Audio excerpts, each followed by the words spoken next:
Hey, how you doing? Nick Peterson here, and as you can probably hear, I'm still working. Working on getting over this little flu bug. I'm going to share this because it came up this weekend. I had a group of ladies come in for an office day, velocity day.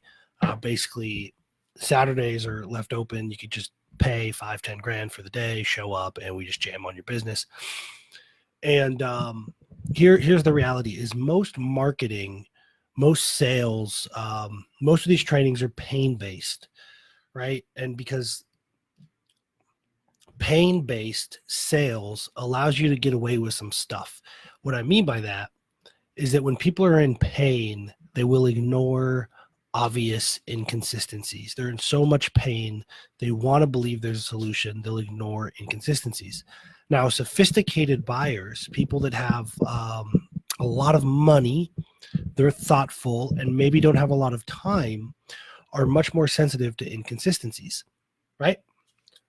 So part of Inception Marketing is combing through your entire process and identifying the inconsistencies because it's preventing people from buying. Now, you can tell if this is happening often because all of your clients, everybody get on the phone, everybody you sell, they're in a lot of pain. They're kind of pain in the ass clients. Everything needs to happen right now. They're bleeding neck. They needed a result yesterday. That's a result of pain-based marketing because you're calling out the people that have a bleeding neck, which means you're going to get bleeding neck clients, right? So Inception Marketing is simply combing through and identifying the inconsistencies. For example, somebody running Facebook ads that says Facebook ads don't work. That's inconsistent. Somebody in pain, somebody that really wants to believe it will ignore that. But a sophisticated buyer will go, wait a minute, you're running a Facebook ad saying Facebook ads don't work, and immediately discredit you. Okay. So if you're selling how to be a better writer, right, the way you amplify that message is you do it through writing, not through video. Okay. If you want to sell how to be better on video, you would do it through video, right? It's little inconsistencies that prevent sophisticated people from buying because a lot of what they do is just test, right? They take little risks to test whether or not they should take a bigger risk.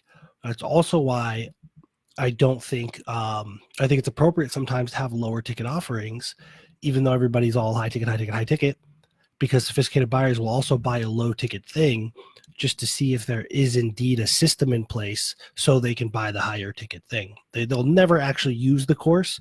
What they want to do is they want to buy it, go through it, and make sure that this person's not full of shit so that they can pay the high ticket price, right? So Inception Marketing, go through your marketing, go through your sales, look for inconsistencies in story. If 6 months ago you were saying paid ads is the bee's knees, 6 months later you're saying only losers run paid ads, there's an inconsistency there. You got to clean that up because sophisticated buyers, people that are not in a lot of pain, are going to recognize that. That makes the whole sales cycle harder. It makes the fulfillment more difficult and all that stuff. So I have probably six to 8 hours of Inception Marketing content that I'm going to start combing through or working through, showing you, hey, this is how you do it. If you do well on video, this is how you do it. If you like to write, this is how you combine the two. This is how you find wind at your back. Part of Inception Marketing is always finding where you get a little bit of help from an algorithm or from an audience, or you get some wind at your back. So your time per dollar is far greater because you're getting some help. Okay, so Inception Marketing, I'm not going to sell it. I am actually only people that are in R3 live right now are going to have access to it, and anybody that enrolls in the CFE class. So if you enroll in the CFE, the Cash Flow Engineering Masterclass, which is pretty much a PhD in business strategy, right? It's an MBA. Every week is like an MBA in there. So Cash Flow Engineering, if you're in there, I'll give you access to Inception Marketing as I build it. Cool. In the meantime, go through, look for inconsistencies in your message. We find them all the time. Sometimes our position or our paradigm shifts, and that's totally normal. That's part of growth, but we have to go back and clean up the other stuff because it'll be a perceived inconsistency for somebody that doesn't see these things necessarily in chronological order or in real time, right? So if you're not in the CFE class, get in the CFE class. It's the most valuable thing. R3 and CFE are two of the most valuable things I've ever seen and been a part of. Obviously, I built R3. I'm just co-hosting CFE, but brilliant business strategy. So cfeclass.com. That's cash flow engineering, cfeclass.com. And I'll throw in Inception Marketing. In the meantime, start combing through your stuff, looking for the inconsistencies, because the best buyers will recognize that, and you'll never talk to them. You'll never even know that they saw it, because once they see that, they bail. Cool.